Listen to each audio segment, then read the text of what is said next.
안녕하세요. 6월 19일 금요일 새벽 예배를 하나님께 올려드리겠습니다. 기도하십니다. 예수님 감사합니다. 이 아침에도 우리 예수님 깨워주셔서 믿음으로 하루를 시작합니다. 너희 목마른 자들아 물로 나아오라. 돈 없는 자도 와서 값없이 돈 없이 포도주와 젖을 사라고 말씀하셨습니다.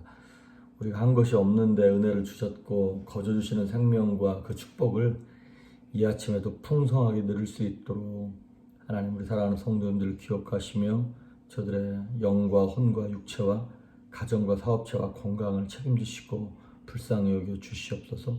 감사하고 예수님의 이름으로 기도했습니다. 아멘. 우리의 찬송가 499장, 새 찬송가 442장 저 장미꽃 위에 있을 찬양합니다.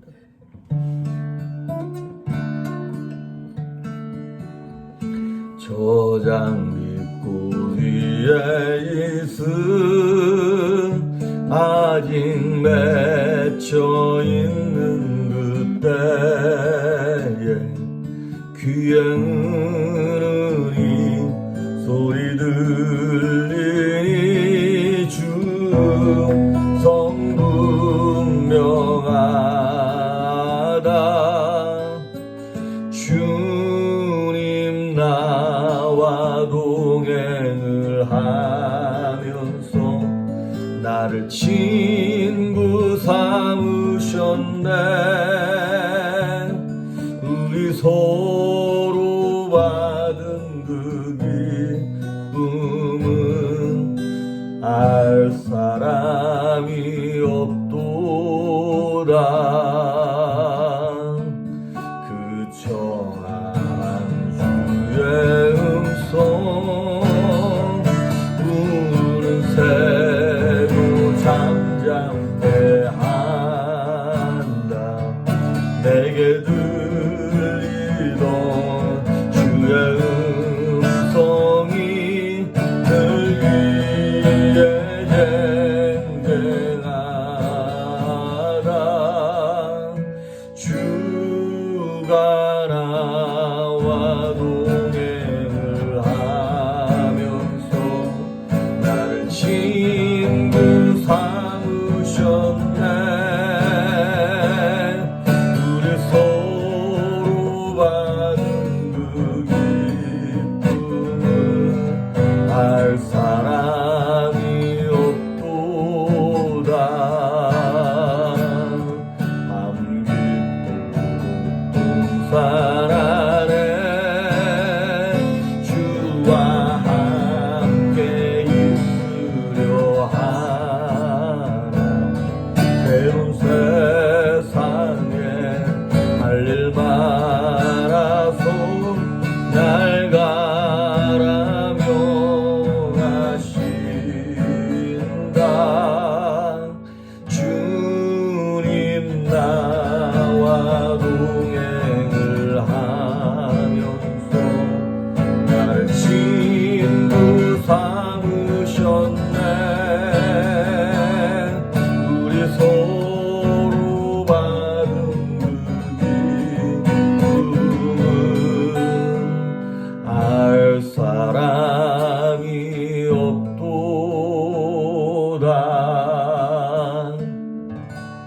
아멘. 오늘 말씀은 다니엘서 6장 24절에서 28절에 있는 말씀까지 6장 24절에서 28절 오늘 다니엘 마지막입니다. 24절부터 봉독에 올립니다. 왕이 말하여 다니엘을 참소한 사람들을 끌어오게 하고 그들을 그들의 처자들과 함께 사자굴에 던져넣게 하였더니 그들이 굴 바닥에 닿기도 전에 사자들이 곧 그들을 움켜서 그 뼈까지도 부서뜨렸더라. 이에 다리오 왕이 온 땅에 있는 모든 백성과 나라들과 언어가 다른 모든 사람들에게 조서를 내려 이르되 원하건대 너희에게 큰 평강이 있을지어다. 내가 이제 조서를 내리노라. 내 나라 관할 아래에 있는 사람들은 다 다니엘의 하나님 앞에서 떨며 두려워할지니 그는 살아계시는 하나님이시요 영원히 변하지 않으실 이시며 그의 나라는 멸망하지 아니할 것이요 그의 권세는 무궁할 것이며 그는 구원도 하시며 건져내기도 하시며 하늘에서든지 땅에서든지 이적과 기사를 행하시는 이로다. 이로써 다니엘을 구원하여 사자의 입에서 벗어나게 하셨음이라 하였더라. 이 다니엘이 다리오 왕의 시대와 바사 사람 고레스 왕의 시대에 형통하였더라. 아멘. 오늘까지 다니엘을 하고 7장부터 12장까지는 나중에 기회가 되면 그때 제가 열심히 공부해서 하겠습니다. 지금 열심히 공부해도 되는데요. 나중에 하겠습니다. 그래도 다음 주부터는 이제 그 다음 주 월요일부터 우리가 신약 성경을 30번에 걸쳐서 통독을 할 겁니다. 여러분에게 숙제를 내드릴 거예요. 그러면 그 여러분이 읽으신 그 본문 안에서 제가 하나씩 골라서 그렇게 함께 가도록 하겠습니다. 자, 드디어 이제 다니엘서는 1장부터 6장까지는 서사, 사건이 나오고요. 7장부터 12장까지는 앞으로 이루어질 일들에 대한 환상과 예언, 뭐 이런 말씀들이 있습니다. 그래서 오늘로써 그 이제 얘기는 마무리가 되는 거예요. 어제 보셨던 것처럼 그 다리오 왕이 그러니까 뭐라 할까요? 모함을 받은 다니엘을 아까워하지만 그 법령 때문에 사자굴에 넣습니다. 그래 넣고 난 다음에 잠도 못 자고 음식도 못 먹고 걱정이 돼가지고 근데 사자굴에 가서 네가 살아있느냐 그랬더니 예 하나님이 나를 살리셨습니다라고 그렇게 고백합니다. 그렇고 난 다음에 24절에 이렇게 얘기하는 거예요.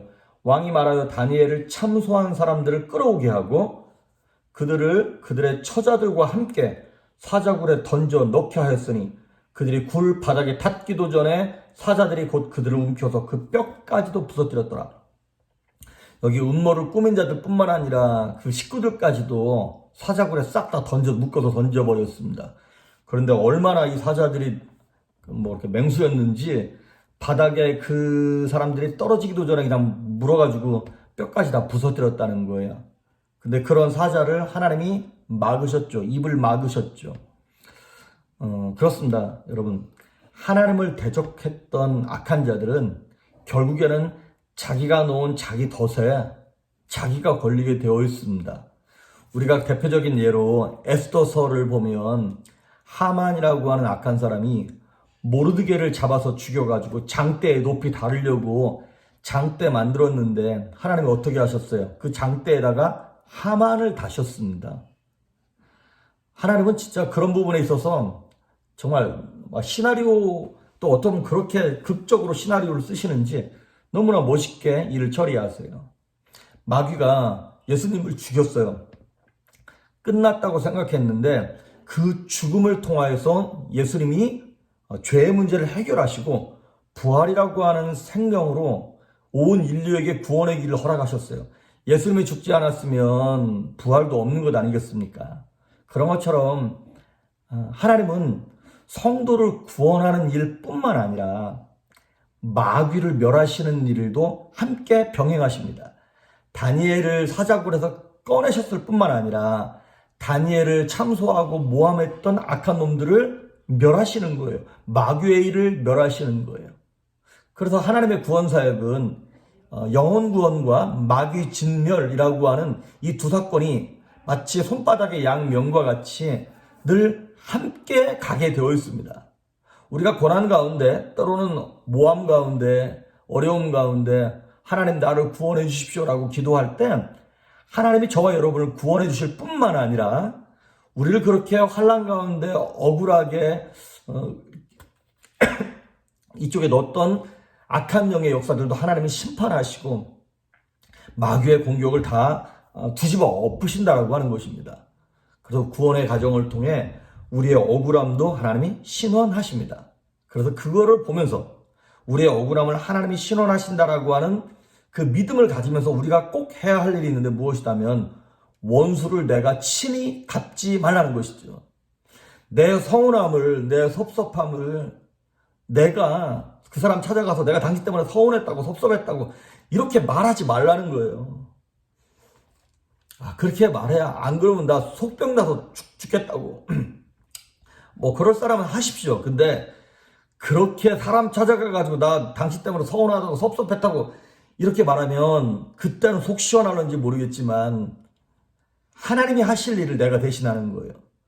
하나님이 갚으실 원수를 내가 갚는 것이고 하나님이 풀어주셔야 할 그 신원하심, 그 서운함 섭섭함을 내가 하나님이 되어서 내가 하는 거예요. 사무엘하 16장에 보면 다윗이 자기 아들 압살롬 때문에 쿠데타가 일어나가지고 도망갑니다. 그때 시므이라고 하는 악한 놈이 다윗을 막 저주합니다. 그때 다윗의 수하했던 장군들이 명령만 하십시오. 저놈 가서 목을 베어오겠습니다. 그때 사무엘하 16장 12절에 다윗이 이렇게 얘기합니다. 나더라 여호와께서 나의 원통함을 감찰하시리니 오늘 이 저주 때문에 하나님께서 나에게 선으로 갚아주실 거야 라고 하는 그 믿음의 고백을 해요. 그러니까 내가 갚을 실력도 되고 능력도 되고 여건도 되는데 내가 원수 안 갚겠다는 거예요. 내가 그 서운함 섭섭함 내가 그냥 다 뒤집어 엎고 속 시원하게 해도 남들이 뭐라 그럴 사람 없는데 내가 안 하겠다는 거예요. 그러니까 내가 원수 갚을 거 내 손으로 다 갚고 섭섭한 거 서운한 거 내가 다 싹 다 처리하고 이런 사람들은 어떤 사람이냐면 어린 사람인 거죠. 아직 모르는 거죠. 로마서 12장 19절 20절에 보니까 원수를 친히 너희가 갚지 말아라.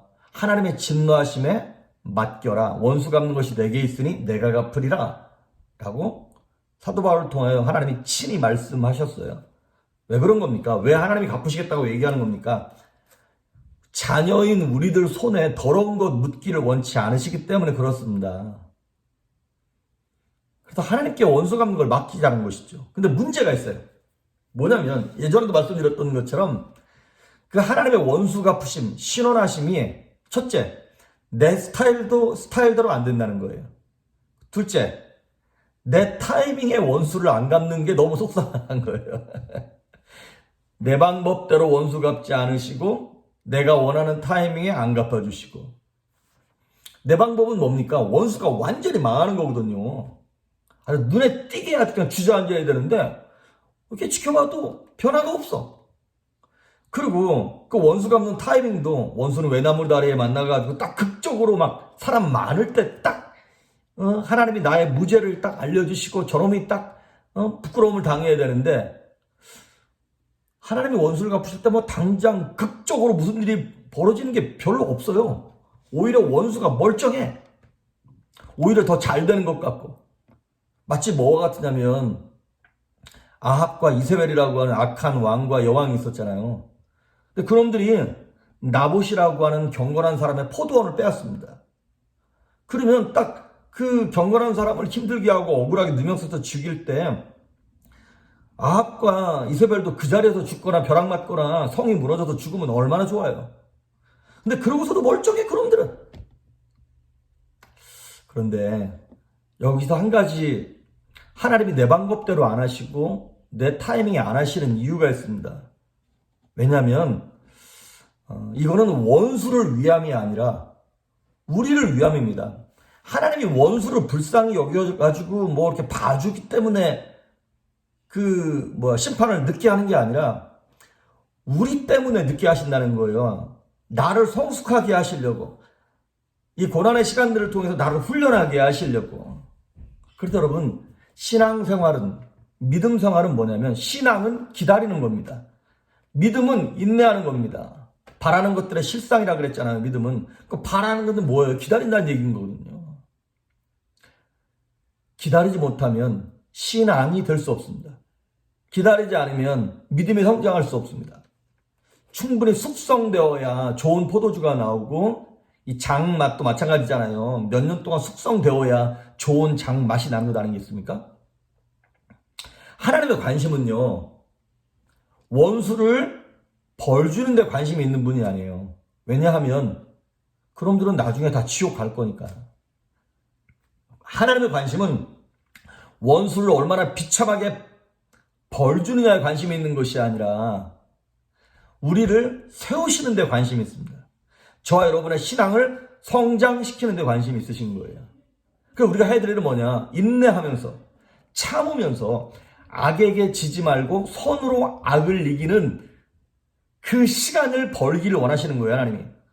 그래서 이 시간들을 통해서 하나님을 의지하는 법을 배우고 내가 얼마나 미숙하고 부족하고 연약한 인생인가를 깨닫고 그리고 결국에는 우리 입에서 원수조차 불쌍히 여기는 그 마음과 태도와 말이 나올 때까지 하나님은 기다리시는 것이죠. 그래서 다니엘을 모함하고 참소했던 사람들이 그 가족들까지 싹 다 하나님이 때가 되니까 멸망시키시고 심판하셨죠. 그러고 난 다음에 26절에 보니까 조서를 내립니다. 이제 내가 조서를 내리노라. 내 나라 관할 아래에 있는 사람들은 다 다니엘의 하나님 앞에서 떨며 두려워할지니 그는 살아계시는 하나님이시오 영원히 변하지 않으실 이시며 그의 나라는 멸망하지 아니할 것이요 그의 권세는 무궁할 것이며 27절도 보니까 그는 구원도 하시며 건져내기도 하시며 하늘에서든지 땅에서든지 이적과 기사를 행하시는 이로써 다니엘을 구원하여 사자의 입에서 벗어나게 하셨습니다. 이거 성도가 고백한 게 아니에요. 안 믿는 사람이 이방 왕이 다니엘의 기적과 역사와 신앙 생활을 보면서 이렇게 하나님께 영광을 돌리게 되는 것이죠. 만약에 다니엘이 자기 힘으로, 총리의 힘으로 본인의 권력과 권세로 원수를 갚았다면 사람들이 다니엘을 무서워하기는 했겠죠. 하지만 하나님의 영광도 드러나지 않았을 것이고 이러한 간증도 나오지 않았을 것입니다. 하나님이 저와 여러분을 그 억울함을 바로 갚아주지 아니하시고 내 방법대로 해결해주지 않는 이유는 원수를 위함이 아니라 저와 여러분을 위함입니다. 그래서 이렇게 해가지고 어떻게 하냐. 28절 마지막 절에 보니까 이 다니엘이 다리오 왕의 시대와 바사 사람 고레스 왕의 시대에 형통하였더라. 다리오 왕 다음에 이제 페르시아의 첫 번째 왕, 그 통일 그 왕국의 왕이었던 고레스라고 하는 왕 때까지 다니엘이 이제 그 고위직에 있는 것이에요. 그때까지 뭐 했냐면 형통했답니다. 형통했다. 우리가 만사 형통이란 말을 썼잖아요. 우리 생각에 형통은 문제 없는 게 만사 형통이잖아요. 애들도 뭐 학원도 안 보냈는데 좋은 대학 가고 뭐 그 다음에 주식 진짜 깡통 주식 몇 개 샀는데 몇 년 만에 뭐 몇십 배 몇백 배 오르고 병 나았다가도 기도하자마자 바로 암이 낫고 우리 생각에는 이게 형통이라고 생각하지만 성경에 말하는 형통은 이게 아니라 그랬죠. 하나님이 함께 하시는 것이 형통이고 더 깊은 의미로 보자면 내 삶을 통하여 내 고난을 통하여 하나님의 뜻이 이루어지는 것이 형통입니다. 요셉이 그랬잖아요. 요셉이 어디를 가든 하나님 여호와가 함께 하심으로 그가 형통했다는 거예요. 아니 노예로 팔려갔는데 뭐가 형통해요.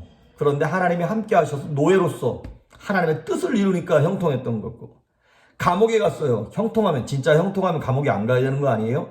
그런데도 하나님이 함께 하심으로 감옥에서도 뭐가 이루어졌어요? 하나님의 뜻이 이루어졌어요.